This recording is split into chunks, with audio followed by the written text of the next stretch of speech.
Welcome back to mini blog. ఈరోజు అయితే Rakhi available ఉంది మా దగ్గర.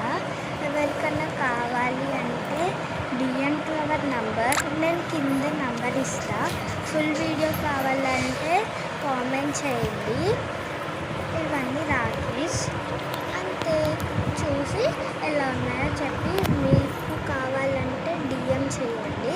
నేను కామెంట్ బాక్స్లో మా నంబర్ ఇస్తాను.